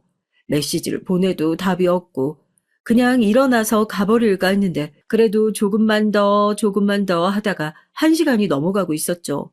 2시 30분쯤 됐나 도저히 못 참고 가야겠다 싶어서 자리에서 일어났는데 형님이 등장하시더군요. 전 사람을 1시간 30분이나 기다리게 했으면 사과라도 할 줄 알았는데 형님은 바빠서 약속을 잊었다는 말도 안 되는 소리를 하며 태연하게 자리를 잡고 앉더라고요. 전 너무 어처구니가 없어서 바로 반응도 못하고 가만히 서 있기만 했어요. 형님은 턱으로 자리를 가리키며 바쁘니 빨리 앉으라고 재촉했습니다. 그냥 그 자리를 박차고 나갔어야 됐는데 전 바보같이 또 자리에 앉아 형님을 바라봤죠. 형님은 간단하게 본론만 얘기하겠다고 하더니 정말이지 충격적인 요구를 하더라고요. 지금 제 얘기를 듣고 계신 분들은 어떤 얘기를 하셨을 것이라고 상상하시나요? 전 예물과 관련해서 얘기를 하시거나 아니면 시부모님을 모시는 문제에 대해 말할 거라고 생각했거든요. 당시 전 시부모님과 함께 살고 있었어요. 따로 나가 살 생각을 안 해본 건 아닌데 그래도 두 분과 함께 지내는 게 좋아서 고집을 부려 버티고 있던 중이었답니다. 그런데 형님께서 하시는 말씀은 제가 예상했던 것, 그 어느 것과도 비교가 되지 않았죠. 우리 결혼식 날 말이야. 동서 안 왔으면 좋겠는데. 괜찮지? 네? 아, 저더러 결혼식에 오지 말라니 그게 무슨 말씀이세요? 집안 행사인데 당연히 저도 참석해야죠. 내 결혼이잖아. 난 완전 무결한 결혼을 원하거든. 그 어떤 오점도 내 결혼에 있도록 하고 싶지가 않아서 그래. 단조로운 음성으로 노래하듯 말하는 형님을 보는데 머릿속이 하얗게 되더라고요. 형님의 말은 제가 결혼식에 참석하면 본인이 꿈꾸는 완전 무결한 결혼에 문제가 생긴다는 소리잖아요. 말 그대로 제가 오점이나 오염 물질인 듯이 말하고 있었죠. 착각이겠지 싶어 다시 물었지만 돌아오는 대답은 그대로였습니다. 오히려 왜 한 번 만에 못 알아듣고 묻느냐고 책망하는 눈빛을 보내고 있었어요. 형님, 제가 참석하면 부끄럽다는 말로 들리는데요? 맞아. 내 결혼식에 동서는 어울리지가 않아. 동서 하나 때문에 내 결혼식 품격이 떨어지게 둘 순 없잖아. 아니, 제가 뭘 했다고 저 때문에 결혼식 품격이 떨어진다고 하시는데요? 제가 뭘 했다고요? 지금 내 결혼식에 술집 여자가 드나드는 꼴을 보라는 말이야? 전 멍해졌어요. 술집 여자라니. 술집에서 일하는 것도 맞고 그 술집을 운영하고 관리하는 여자인 것도 맞지만 형님이 말씀하시는 술집 여자는 제가 말하는 것과 그 결이 다른 것 같잖아요. 형님은 절 마치 룸사롱에서 불법적인 활동을 하는 여자들 중 하나인 것처럼 말을 하고 있었습니다. 남자들을 유혹해서 불륜이나 저지르는 그런 여자들 말이죠. 전 자신 있게 제가 일하는 곳이 형님이 생각하는 술집과 전혀 다르다고 말했어요. 정식 소믈리에가 있는 와인바에서 일하고 있으며 새로 관리 중에 있는 술집도 칵테일 전문점이라고 말했죠. 하지만 형님은 단호했습니다. 내 기준엔 다 똑같은데 동선 뭐가 그렇게 잘났다고 구별해서 얘기를 해? 다른 사람 술 채워주는 거 똑같잖아. 아니야? 형님, 어떻게 그런 말씀을 하세요? 저도 전문직이에요. 소믈리에 자격증 땄고 바텐더 자격증도 있고요. 그래서 다시 말하지만 그런다고 해서 동서가 술집에서 일하는 사실이 바뀌는 건 아니잖아. 더 이상 긴 말 하고 싶지 않으니까 내 결혼식엔 안 오는 걸로 알고 있을게. 형님은 무슨 선고를 하든 말하고 나가버렸어요. 전 혼자 카페에 앉아 멍하게 천장만 바라보고 있었죠. 방금 무슨 일이 있었는지 모든 것이 꿈만 같았습니다. 전 몸이 아프다고 말하곤 집으로 들어갔어요. 시어머니께선 쉬는 날도 아닌데 들어오는 저를 보고 당황하셨죠. 전 몸살 기운이 있는 것 같아서 그냥 하루 쉬기로 했다고 말했고 시어머니께선 걱정스러운 얼굴로 병원에 가자고 하셨답니다. 시어머니의 다정한 손길과 걱정스러운 목소리에 눈물이 날 것만 같았어요. 전 시어머니 곁에 누워서 시어머니 허리를 껴안았습니다. 시어머니께선 그런 제 머리를 쓰다듬어 주시더니 혼자서 끙끙거리지 말고 힘든 일 있으면 언제든 말하라고 하시더군요. 낮에 형님과 있었던 일을 하나도 빠짐없이 다 얘기하고 싶은 충동이 들었지만 전 입을 다물곤 가만히 시어머니 손길에 눈을 꼭 감고 있었어요. 기분이 정리된 건 그로부터 몇 시간이 흐른 뒤였습니다. 시어머니께선 제가 잠들 때까지 토닥이며 절 챙겨주셨어요. 눈을 뜨니 벌써 저녁 시간이더군요. 오랜만에 집에 와서 저녁을 먹고 자료를 뒤적거리는 남편에게 얘기를 좀 하자고 했죠. 남편은 안 그래도 얼굴이 계속 나빠 보여서 걱정했는데 무슨 일이 있었느냐고 물었고요. 아주버님 결혼식 말이야. 나 아무래도 그때 일이 있어서 못 갈 것 같아. 일은 무슨 일? 중요한 가족 행사에 당신이 빠진다는 게 말이나 되는 소리야? 나도 사정이 좀 있어서. 사정은 무슨 사정? 자기 빠진다고 하면 어머니랑 아버님 엄청 충격받을 텐데. 당신 무슨 일 있어? 갑자기 왜 결혼식에 오지 않겠다 그래? 그냥 가게에 좀 일이 있어. 남편은 절대 제 말을 믿을 수 없다고 하면서 솔직하게 얘기를 하라고 다그쳤어요. 형사의 감이라는 것이 남편은 끝까지 저를 물고 늘어졌죠. 전 결국 낮에 있었던 일을 털어놓을 수밖에 없었답니다. 얘기를 다 들은 남편은 벌떡 일어나 전화기를 찾더군요. 전 지금 남편이 어떤 일을 하려고 하는지 단박에 눈치를 챘어요. 전화기를 찾는 남편을 막아서며 절대로 안 된다고 말렸지만 남편은 어떻게 가만히 있을 수 있느냐고 하면서 이대로 그냥 넘어갈 문제가 아니라고 말하더군요. 전화해서 뭐라고 하려고. 당신 일 키우지 말고 잠깐만 좀. 당신을 무시해도 정도가 있지. 지금 말이 되는 소리야, 이 상황이. 왜 사람더러 오라 마라. 형수님이 뭐라도 되는 것처럼. 남편은 좀처럼 진정하지 못하고 방을 서성이며 절대 용서할 수 없다는 소리만 반복했습니다. 괜찮진 않았지만 분노로 가득 찬 남편의 모습을 보고 있자니 저도 모르게 괜찮단 말이 나오더군요. 제 말에 남편은 더 많이 화가 난 것 같았어요. 당장이라도 형님에게 찾아가서 따지겠다는 남편을 겨우 진정시키고 나서야 마음을 놓을 수 있었답니다. 남편은 절대로 기죽을 필요 없다고 하더니 떳떳하게 자신과 결혼해서 가면 된다고 말하더라고요. 전 남편의 그런 모습에 살짝 위안을 받았어요. 그래도 내 편이 여기 있다는 그런 느낌이요. 일주일 정도 지났을까 형님이 집으로 오셨습니다. 시어머니와 의논할 일이 있다고 하더군요. 이미 형님에게 마음이 상했지만 전 본 척도 하지 않고 묵묵히 저녁 준비를 했죠. 형님은 자신이 제게 무슨 소리를 했는지 까맣게 잊은 사람처럼 아는 척을 해오는데 어이가 없더라고요.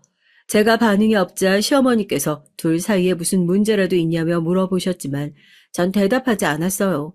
저녁 식사를 마치고 형님과 시어머니께서 얘기를 나누시는데 남편이 들어왔더라고요. 피곤한 얼굴로 들어온 남편은 형님을 보자마자 눈에 불꽃이 튀는 것처럼 반짝이더군요. 그리곤 제가 말리기도 전에 형님을 부르며 거실에 자리를 잡았습니다. 얘기를 나누던 형님과 시어머니도 TV를 보고 계시던 시아버지도 남편의 큰 소리에 당황하신 눈치였고요. 형수님, 이번 결혼식에 저희 부부더러 오지 말라고 하셨다죠? 네? 서방님 무슨 소리세요? 제가 언제 그런 말을 했다고. 완벽한 결혼식을 위해서 우리 부부는 안 왔으면 좋겠다고 하셨다면서요? 제가 그 소리를 듣고 얼마나 섭섭하든지 아무리 그래도 그렇지 동생더러 형의 결혼식 오지 말라고 말씀하시는 건 좀 너무한 거 아닙니까? 그게 무슨 소리냐? 큰애야? 너 정말 둘째더러 결혼식에 오지 말라고 했어? 어머니 그게 아니라 저는 그저 말 돌리지 말고 똑바로 얘기해봐. 정말 오지 말라고 한 거야? 남편의 말 한마디에 초토화가 된 거실에서 형님은 어쩔 줄 몰라 하면서 절 바라보더군요. 어떻게든 해보라는 눈빛이었지만 전 고개를 돌렸죠. 시어머니께선 대답을 못하는 형님께 엄한 얼굴로 형제들끼리 우애가 얼마나 중요한데 그런 소리를 할 수 있느냐고 당장 사과하라고 하셨습니다. 형님은 절대 그런 말이 아니라고 하면서 자신의 의도를 오해한 것 같다고 변명을 했어요. 하지만 시어머니께선 끝까지 저희 부부에게 사과를 하라고 하셨고요. 결국 형님은 자신의 말이 심했다고 하시면서 미안하다는 말을 하셨는데 그 말을 하시면서 절 바라보는 눈빛이 얼마나 서늘한지 한겨울보다 더 시린 눈빛에 괜히 몸이 부르르 떨렸답니다. 그렇게 형님과 전 첫 단추부터 엉망으로 시작을 했어요. 형님과 자주 만나진 않았어요. 저와 다르게 형님에겐 금방 아기 천사가 찾아왔고 안정을 핑계로 시댁엔 발길조차 하지 않았거든요. 다행이었죠. 서로 얼굴 봐서 좋은 소리 나올 사이는 아니었으니까요. 그럼에도 불구하고 형님이 어쩌다 한번 시댁에 오는 날엔 꼭 제 속을 뒤집어 놓고 가셨답니다.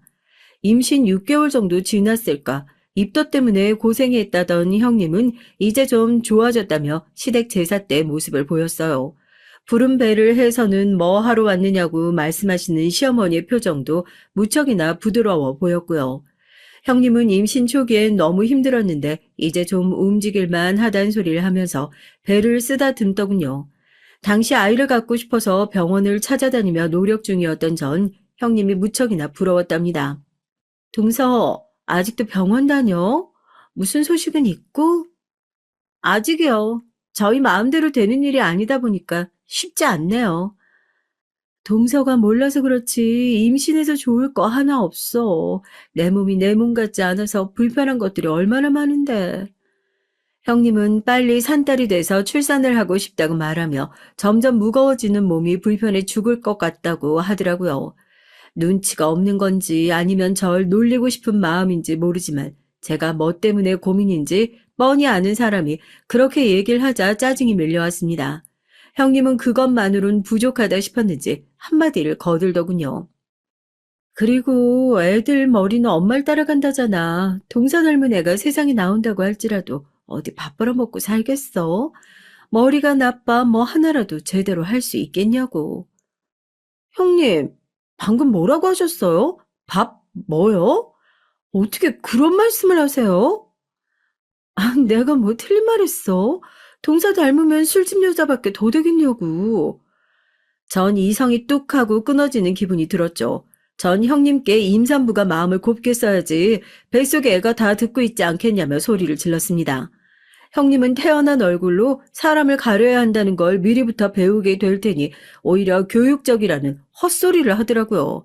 솔직히 형님이 임산부만 아니었으면 전 머리채를 붙잡고 이리저리 휘두르고도 12번은 휘둘렀을 거예요.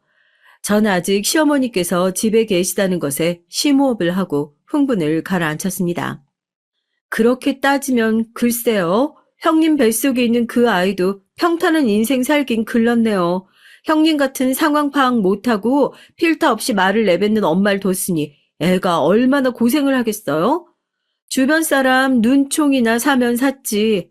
벌써부터 고생길이 허원하겠어요. 뭐? 아, 동서 지금 뭐라고 했어? 제가 어디 틀린 말 했나요?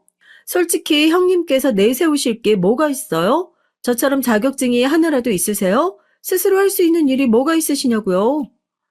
저의 도발적인 말에 형님은 입술을 깨물곤 감히 누구한테 그런 말을 하느냐고 하더니 그래도 자기가 형님인데 위아래 없이 배운 것 없는 티내느냐고 했죠.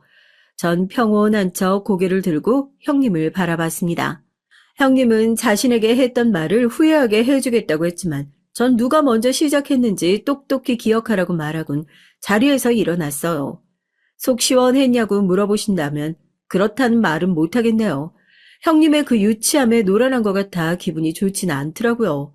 솔직히 아이에겐 아무런 잘못이 없잖아요. 그런데 아직 태어나지도 않은 아이를 대상으로 그런 말을 했다는 게 살짝 반성이 되더라고요.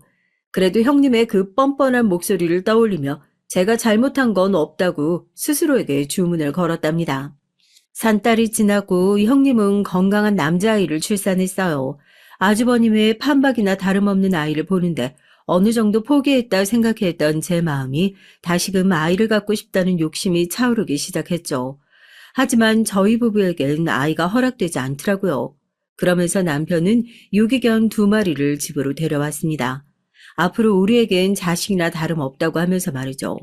원래 동물을 싫어하는 편이었던 전 남편이 데려온 아이들이 마땅치 않았어요. 선뜻 눈길이 가지 않았죠.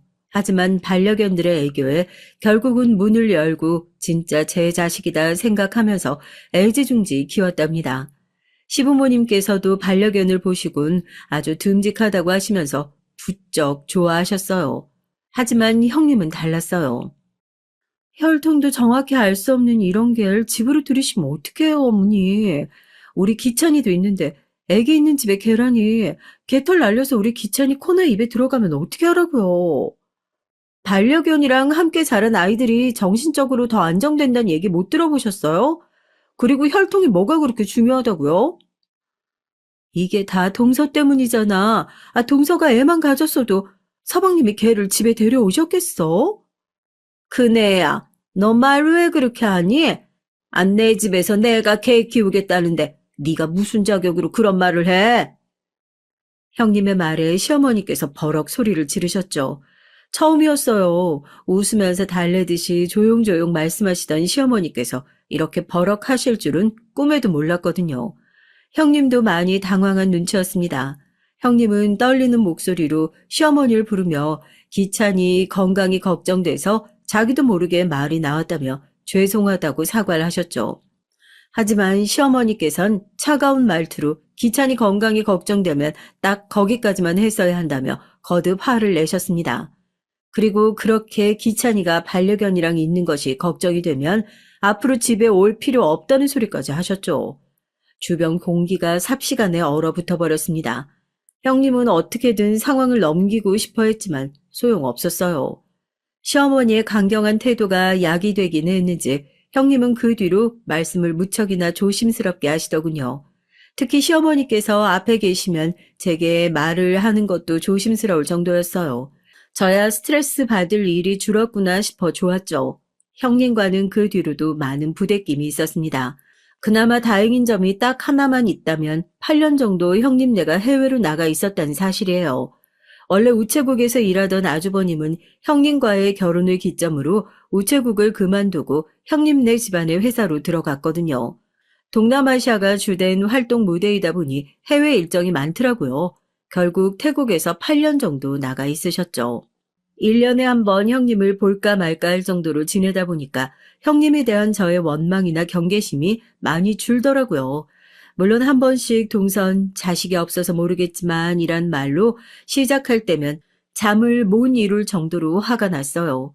형님이 그렇게 제 마음을 난도질하고 나면 하루 종일 우울해서 축 처져 있었죠. 괜히 남편에게 화를 내기도 하고 다른 사람들은 근처도 못 올 정도로 예민하게 굴기도 했고요. 그래도 남편과 반려견 덕분에 이겨낼 수 있었습니다. 하지만 큰아이의 학교 문제로 형님네가 다시 한국으로 들어오면서 사건이 터지고 말았어요. 정말 최악의 사건이었습니다. 형님이 한국으로 들어오신 뒤 전 되도록 얼굴 보지 않으려고 노력했어요. 무슨 소리로 제 속을 뒤집을지 생각하면 피가 거꾸로 솟는 기분이었거든요. 하루는 제가 집에서 쉬고 있는데 기찬이가 학교를 마치고 시댁으로 왔더라고요. 제가 일에 빠져서 외출이 잦아 몰랐는데 최근 들어 시어머니께서 기찬이와 그 아래 동생들까지 애 셋을 돌보고 계셨더라고요. 형님은 도대체 뭐 하기에 애들을 다 시어머니께 맡겨둔 것이냐고 물었지만 시어머니도 잘 모른다고 하시더라고요. 잠깐만 봐달라고 해서 그러겠다고 했더니 요즘은 매일같이 아침에 데려다 놓고 가버린다고요. 형님이 밖에서 일을 하는 사람도 아닌 것 같은데 이게 무슨 경우인가 싶었지만 더 이상 알려고 했다가 괜히 싸움이 될 것 같아 입을 다물었죠. 커피 마시면서 거실로 나오는데 기찬이가 절 부르더라고요. 숙모, 저 이거 하나만 알려주세요. 뭐? 숙제 중이었어? 학원 숙제인데 잘 모르겠어요. 전 기찬이가 내민 문제집을 보고 깜짝 놀랐어요. 이제 초등학교 1학년인 기찬이가 내민 문제집은 초등학교 5학년 내용이었거든요. TV에서 수학 선행에 대해 말들이 많더니만 기찬이가 그 주인공일 것이라고는 생각지 못했던 전 도대체 얼마나 일찍 공부를 시작한 것이냐며 속으로 중얼거리곤 기찬이가 물어본 문제를 설명해 줬어요. 기찬이는 학원 선생님보다 더 설명을 잘해 주시는 것 같다고 저한테 몇 가지 더 물어봤죠. 오랜만에 수학을 봐서 그런가 저도 기분이 좋았습니다. 수학은 제가 제일 좋아하고 자신 있는 과목이었거든요. 기찬이는 앞으로 숙제는 저랑 해야겠다는 달콤한 말까지 하면서 활짝 웃는데 마음 한쪽이 따끔거리더라고요. 형님이 그날만큼 부러웠던 적이 없었답니다. 이렇게 착하고 예쁜 자식이 있다니 하고 말이죠. 기찬이는 그 뒤로도 제가 있을 때면 수학 숙제를 가져와서 물어봤어요. 저 역시 열심히 기찬이가 이해하기 쉽도록 설명해 줬고요. 사건이 있었던 그날도 기찬이에게 수학을 알려주고 있었어요. 기찬이와 머리를 맞대고 앉아 한참 문제를 풀고 있는데 갑자기 손이 쑥 들어오더니 문제집을 낚아채더라고요. 언제 들어왔는지 향수 냄새를 풀풀 풍기는 형님이 문제집을 넘겨보면서 저와 기찬이를 번갈아 바라보고 있었죠. 전 언제 들어오셨느냐며 인사를 했지만 형님은 대답도 하지 않으셨습니다. 대신에 저와 기찬이가 한창 풀었던 문제집 바닥을 찢어버리셨어요. 종이가 찢어지는 날카로운 소리가 울려 퍼졌고요. 황당한 전 무슨 짓이냐고 형님에게 물었죠.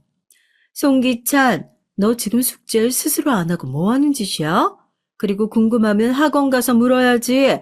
지금 누구한테 물어보는 거야? 물어볼 사람이 그렇게 없어? 형님, 기찬이한테 왜 소리를 지르고 그러세요? 수학 숙제하다가 모르는 문제가 생겼다고 해서 좀 봐준 걸 가지고 그렇게 소리 지를 일은 아니잖아요. 동선 끼어들지 말고 가만히 있어. 지금 내가 기찬이 훈육하고 있잖아? 동선 뭘 안다고 끼어들길. 이게 무슨 훈육이에요, 억지지? 기찬이가 답지를 보고 적은 것도 아니고 저랑 같이 공부하고 있었다고요. 그게 무슨 큰 잘못이라고 소리를 지르시냐고요. 동서 따위한테 물어보고 있는데 그럼 그게 잘못이 아니야? 형님의 외침에 전 그 자리에 굳어버렸습니다. 어린 기찬이 앞에서 그런 말씀을 하실 거라고는 생각하지 못했거든요. 형님은 그렇게 말씀하시고도 화가 풀리지 않는지 문제집을 바닥으로 던지고는 밟기 시작했어요. 그러곤 저를 바라보면서 잊을 수도 없는 말을 내뱉으셨죠. 천박한 주제 지금 누굴 가르쳐?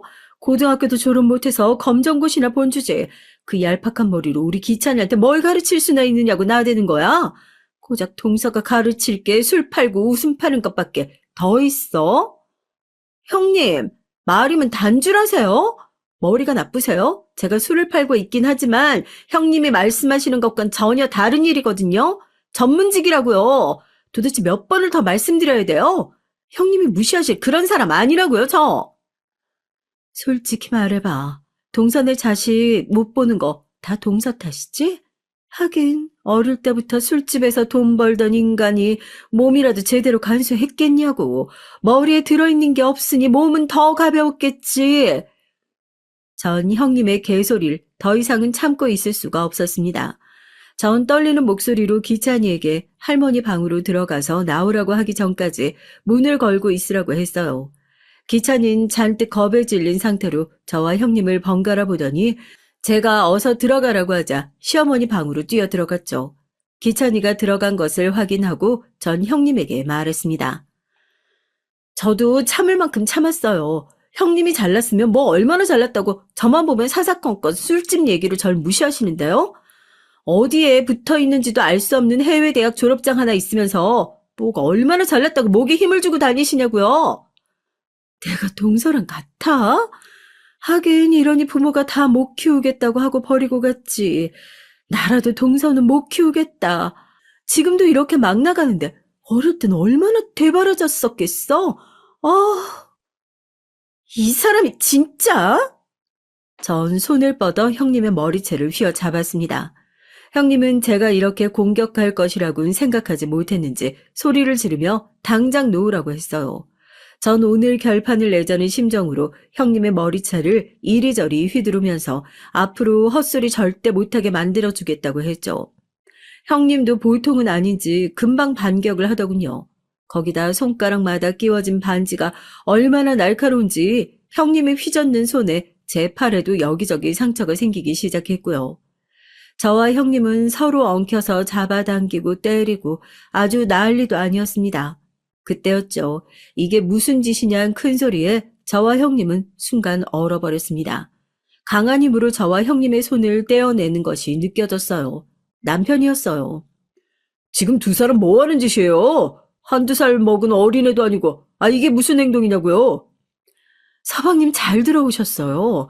도대체 서방님은 동서가 뭐가 좋아서 같이 사시는데요? 이렇게 무식하고 저속하고 천박한 사람인데 말하다 말고 머리채를 잡다니. 진짜 수준 떨어졌어. 형님은 뭐가 그렇게 교양 있게 말씀하셨다고 그러세요? 먼저 선 넘은 사람은 형님이시잖아요. 눈에 보이는 대로 말했을 뿐인데 동서가 괜히 찔리는 구석에 있으니까 이렇게 무식하게 나오지.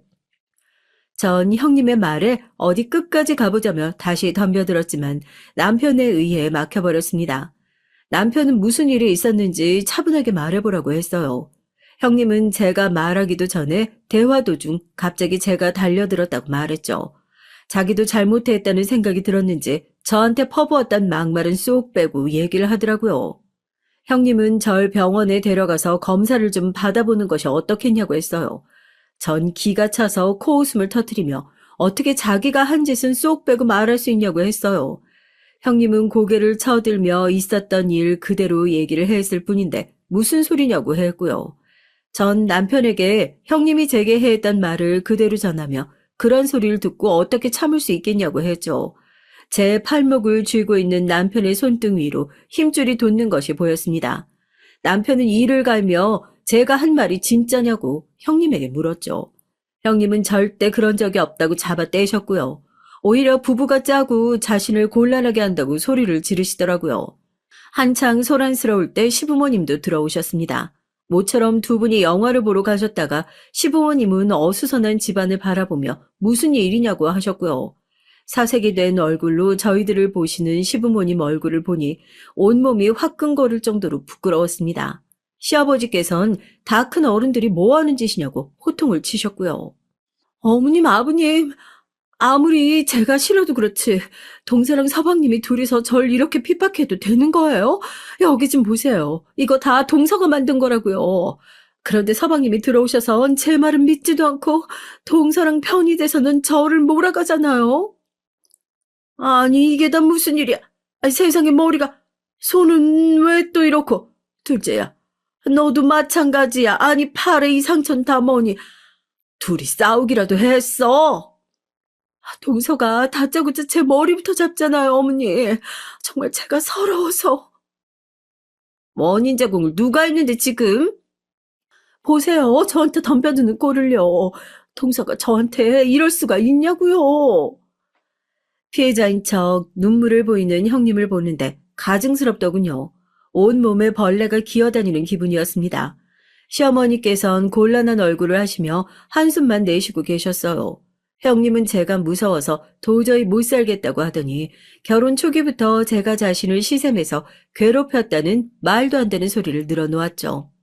시어머니께선 이젠 그만하고 상처를 치료하자고 하셨지만 형님은 저 때문에 무서워서 집에 가야겠다고 앞으로 제가 있는 동안엔 오지 않겠다며 손자들 보고 싶으시면 절 내보내든지 아니면 자기 집으로 오란 말을 하더군요. 너무 어처구니가 없어서 형님에게 한 소리 하려는데 시부모님 방문이 열리면서 기찬이가 고개를 내밀더라고요. 기찬아, 동생 자니? 너 나가서 엄마 차 타고 있어. 엄만 동생 데리고 갈 테니까. 엄마 거짓말쟁이야. 학교 선생님이 거짓말 나쁜 거라고 말했는데 엄마는 그럼 나쁜 사람이야? 기찬아, 갑자기 무슨 소리야? 꿈 꿨어? 엄마가 나중에 상대해 줄 테니까 지금 엄마 말 듣고 가방 챙겨서 나가 있어. 학원 갈 시간이잖아. 엄마가 먼저 숙모한테 천박하다고 그랬잖아. 나 숙제 가르쳐 주셨던 거 다 찢어버리고 소리 질렀잖아. 그런데 왜 숙모가 나쁜 사람이라고 해? 숙모 좋은 사람이야. 학원 선생님보다 100배, 1000배는 더 똑똑하고 모르는 것도 없는데 엄마는 왜 거짓말해? 왜 숙모를 아프게 해? 기찬이의 순수한 질문에 모든 시선이 형님에게 집중됐어요. 형님은 허둥거리며 기찬이의 입을 손으로 강하게 막더니 나가 있으라는데 왜 말을 안 듣느냐고 했고요. 어찌나 강한 힘으로 입을 막는지 기찬이의 얼굴이 삽시간에 붉어지더라고요. 전 기찬이에게 무슨 짓이냐고 소리를 질렀지만 형님 귀엔 들리지 않는 것 같았습니다. 억센 힘으로 기찬이를 밖으로 밀어내는 형님을 막기 위해 나서려는데 저보다 남편이 한 발 빠르더라고요. 잽싸게 형님의 손목을 낚아챈 남편은 어딜 빠져나가려고 하느냐고 외쳤고 발버둥을 치는 형님을 단박에 제압했어요. 베테랑 형사 앞에서 형님은 종이장처럼 이리저리 휘둘릴 수밖에 없었고요. 전 기찬이를 서둘러 안아 들었습니다. 기찬이 말이 다 사실이냐? 그네 너 정말 그렇게 말했어? 정말 애가 보는 앞에서 책을 찍고 소리 질렀냐고? 아버님, 그건 기찬이가 동서한테 사주를 받고. 말도 안 되는 소리를 해. 저 어린 것이 사주를 받다니 지금 장난해? 내가 전에도 말했잖니. 서로 말조심하고 살자고. 그런데 그걸 아직도 못 고치고 애 앞에서. 아이고. 시부모님께선 길게 한숨을 내쉬셨어요. 안에선 기찬이 동생들이 우는 소리가 밖으로 새어 나왔고요. 시어머니께선 허둥거리며 방으로 들어가셨고 전 기찬이에게 들어가서 기다리라고 말했습니다. 남편은 기찬이가 들어간 걸 확인하고 나서야 형님의 팔을 놓아줬죠. 형님은 중심을 잡지 못하고 그대로 바닥으로 쓰러졌어요. 우리 그이가 이 사실 알면 가만히 있을 것 같아요? 우리 집은 내가 어떻게 나올 줄 알고 이렇게 하세요, 서방님? 뭘 어떻게 하시게요? 왜요? 제 출세길이라도 막아보시게요? 어디 할 수 있으면 해보세요. 틀린 말 한 것도 아닌데 다들 왜 저한테 난리세요? 동네에서 술이나 파는 년 말보다 제 말을 믿으셔야 되는 거 아니에요? 형님의 말에 시아버지께선 충격을 받으신 것 같았습니다. 하긴 그동안 보여준 모습과는 180도 다른 얼굴을 하고 있는 맏며느리를 보고 놀라지 않은 사람이 어디 있겠어요. 형님은 자신이 가진 모든 걸 동원해서 저와 남편을 가만히 두지 않겠다고 말했습니다. 남편이 시큰둥한 반응을 보이자 형님은 어디 두고 보자며 시댁을 빠져나갔죠.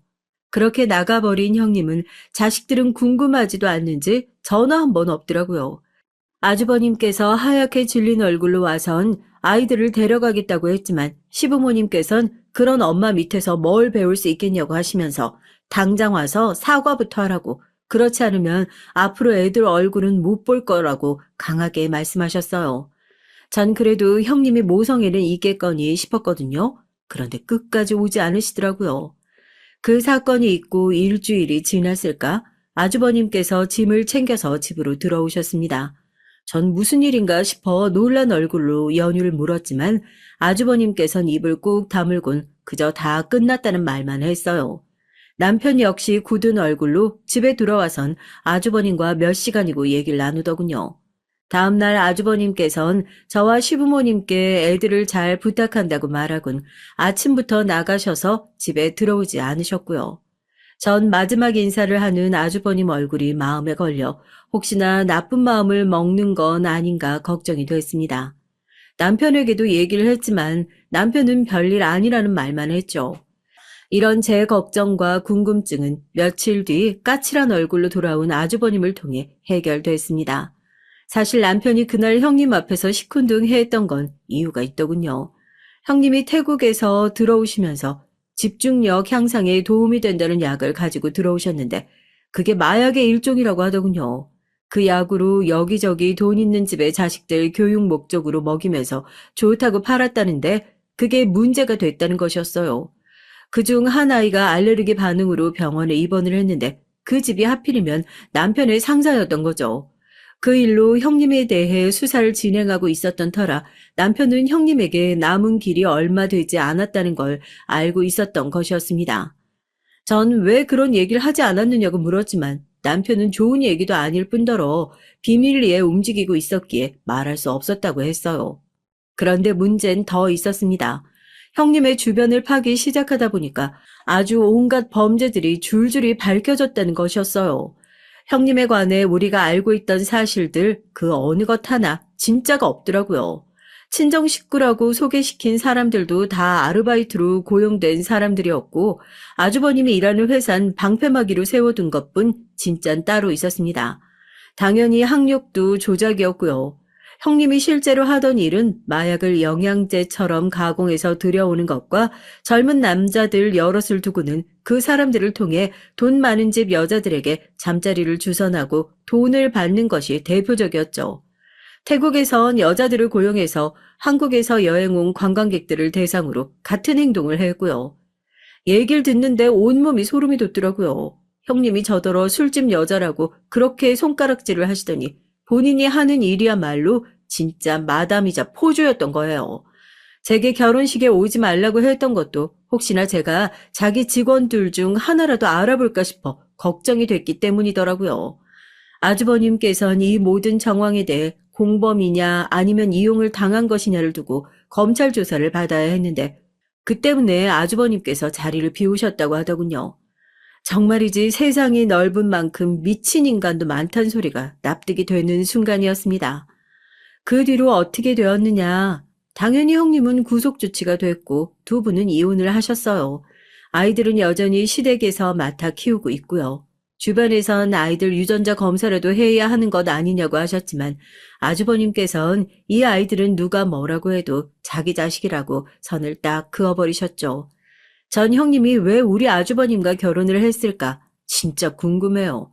아니 경찰 집안인 걸 모르고 있었던 건 아닐 텐데 무슨 배짱으로 결혼을 했나 싶더라고요. 진짜 아주버님을 사랑했을 수도 있고 아니면 경찰 인맥 덕을 좀 보려던 계획일 수도 있겠죠. 어느 쪽이든 무슨 상관이겠습니까? 결론은 형님이 앞으로 차디찬 곳에 갇혀 살아야 한다는 것인데 말이죠. 마지막까지 들어주셔서 정말 감사드립니다.